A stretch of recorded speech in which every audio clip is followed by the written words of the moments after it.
All right, lunch break is over. Tuna sandwich right over there. Tuna sandwiches that way. Thad Anderson back at the Salt Palace Convention Center. The Triple Crown Volleyball NIT plows along in day number 1. 212 teams are underway on 20 courts, 400-plus college coaches out there roaming around. It's all happening here in Salt Lake City. As we move into our next block of guests, we've got volleyballmag.com. Lee Feinswog, Lee, thank you for joining us today. My pleasure. This is so much fun. I know you just came sprinting from other duties. You've got a busy weekend, I'm sure, dynamic weekend going on. So thanks for taking the time to sit down with us. We're going to focus on volleyballmag.com. Before we talk more about that, tomorrow, mid-afternoon, people are going to want to pay attention to what's going on here, as you're going to be doing an annual process. It's a pretty big moment for a lot of young players. The Fab 50, our guy Mike Miazga has come up with an incredible list of not only the top Fab 50 seniors in the country this year, but also the 25 underclassmen to watch. Great list. He's got a couple of feature stories that go with it. And, of course, it coincides with announcing and releasing it here. So it's a big deal. We think not only will it be big here in the arena, but hopefully online as well. Last year, of course, we had Haley Hodson competing in the event and a chance to see that moment of unveiling. And so we'll see what happens tomorrow. So make sure to stick around, watch online for that. And anybody who's here in the venue can catch all that activity right here. Well, let's get into volleyballmag.com. You've done some good things transitioning to harnessing modern technologies and delivering the content in ways that are most accessible to the current generation of volleyball participants. Tell us more about where you're at with volleyballmag.com. Well, of course, I get hooked up here on the wire. Volleyball Magazine is around for almost 4 decades. We recognized that it was a changing product, and when Ed Chan, my partner, called me and said, hey, we can buy Volleyball Magazine, you want to do it? I was like, yeah, sure, without giving it a whole lot of thought. We did, and I have no regrets about that, but that gives you the idea of the kind of businessman I am. Yeah, sure. We bought the magazine, and we immediately recognized that it had to go online only, that the print model, unfortunately, is dying in today's world. And we know through analytics that almost 60% of people are reading the site on their phones or on smartphones. Another maybe 10-15% on iPad-like devices, and then the rest on a computer. So it was real important that the site was real iPhone-friendly, for example, or Android-friendly. And then we had to just feed content to it. My joke is it's like the Little Shop of Horrors. Feed me, feed me. So we just cover it nonstop every day. Like this morning before I came here, Mike and Ed came to the Salt Palace here to cover the event. I was back in the hotel writing about men's NCAA volleyball because of a full slate of action yesterday and a full slate tonight. So it's just part of what we're doing, covering the sport all the time on all fronts. Juniors, of course, is a huge deal, and we're so happy to be a part of this product. If I can just throw in there, I'm a club director, and I have I'm a smart club director because I have one team. But my last team that finished 2 years ago when they were 18, we brought them to this tournament. And we came here, it was in April then, and we were just looking to fill a gap in the schedule. I just had heard about it, and we brought them, and it was fantastic. And I saw what the future was. And Sean Hardy and I talked, and I said, this is going to be unbelievable. And I recognized that without even knowing to what degree I was talking about. So this tournament is just off the charts. And that day, you mentioned Haley Hodson. That team that we had 8 Division I players, but we were lower tier Division I players. They looked over on the other court, and Haley was on the other court. It was like, oh my God, I'm glad we don't have to play her. So it is very friendly, very designed for thank you. The smartphone world, volleyballmag.com. Layout's perfect. Everything slides nicely. It fits the screen right. I was on there last night and this morning checking a few things out. Easy to read with wonderful writing. Yeah, content before appearance, but if you can get both aesthetics and content, why not get it all? I know you've got 5 different sections for detailed coverage, kind of a 5-section breakdown of the website now. Right. You walk us through that layout. Well, NCAA women, which, of course, all these girls here have aspirations to play in the NCAA, and NCAA women is our single biggest, most viewed content. And I think there's a number of reasons. Number one, it's the most popular, but because the schools involved are so big, the fan bases, like when you're talking about a Penn State or a Nebraska or Stanford, you're talking about so many fans, so many alums that are interested in their programs. So that's so big. Then we've got men, which is NCAA men, but also like pro men, national team, that kind of thing. And then beach, juniors, and you'd have to help me even on what the fifth one is. We've got a camp directory that's becoming really popular. And so it's easy for somebody to go to the site, navigate, find what they want to read. And on our main page, you know, like on websites, you have the thing called sliders, and you click on it, and then all of a sudden the thing is going away, and you got to figure out how to find it. When we built this thing, I said, there will be no sliders. Make me chase things. We got a main story, we got 4 other little stories, and then you can go from there. So you don't have to be you're like whack-a-mole to find out what you want. And like you said, it's friendly and fun. For me, for NCAA women, I mean, gosh, every coach is here. I've spent half the day just walking around visiting with coaches. I'm working on a couple of stories, conceptual things. One is about the number of injuries. There's a lot of injuries of girls playing at this level who then go to college and have to deal with them as well. And then there's been a real interesting trend in hiring of coaches. A lot of coaches getting jobs as head coaches, never been head coaches. So I've been working on those 2 stories as I've been going throughout the day. And then, of course, getting to visit and schmooze. So it's been great.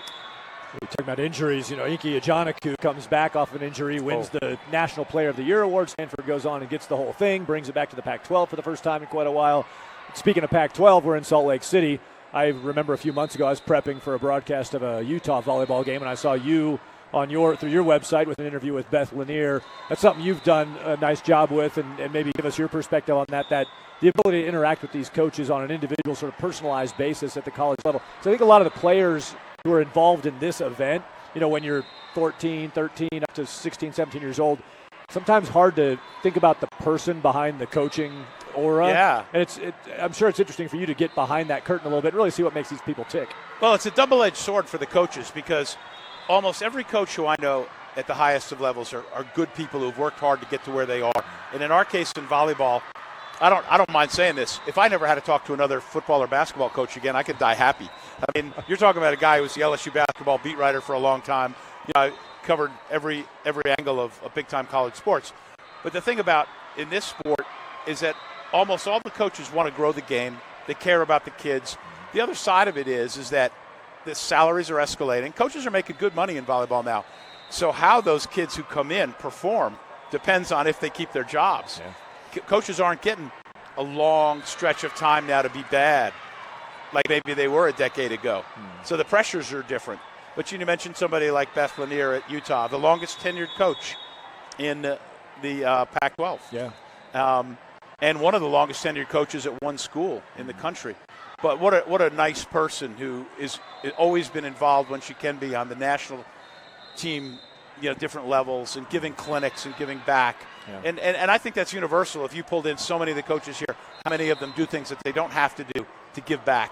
Yeah, and the collaboration and I work in the Pac-12 side of things, Pac-12 network, and watching how the coaches interact with each other and collaborate on, like you said, advancing the game, accelerating the game, bringing more opportunity to the game is really refreshing. I mean, it's great. And you look at, I was just talking to Tom Hilbert from Colorado State earlier today. He's doing this schedule in the spring where they're going to meet up in Nebraska, in Kearney, Nebraska, small town out on I-80, just to do a little spring scrimmage and showcase that, and then get with his old assistant, Jesse Mahoney at CU, and play a little bit, just to help put the game out to more young people and more fans who can just see it happen. Teams are willing to go, you know, you got the iron sharpening iron effect there, but you've also just got the ambassador part of that, and that collaboration. It's part of why the article that just came out this week about how volleyball is leapfrogging basketball as a sport of interest to young players. There's just so much positive energy around the game. Yeah, and you mentioned Tom Hilbert. Now, he's cheating, though, here. See, he's here for Colorado State, but his daughter's 16, and she's playing in the tournament. He gets a double dip. Yeah, and Tom's another one of those guys, one of the best guys. You know, there was a lot of talk this week. Social media got a lot of run. Mickey Friedman wrote a story for ESPNW about how volleyball's either passing or going to pass basketball, and it is because it's a better sport, and a lot of girls want to play volleyball for a lot of reasons that they don't want to play basketball.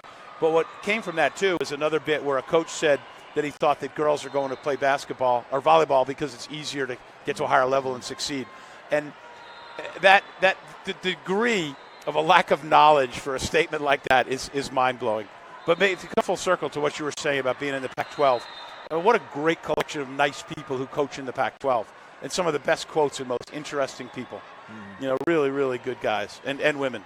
So when you said you were here in the early days of this event, the Triple Crown Volleyball NIT here at the Salt Palace, and you talked to Sean Hardy, the director, about it, you could see the future, just like you had the brilliance to buy the old print magazine and move it to where you moved it. That's fantastic vision. Now you saw this vision. How would you summarize this Triple Crown Volleyball NIT?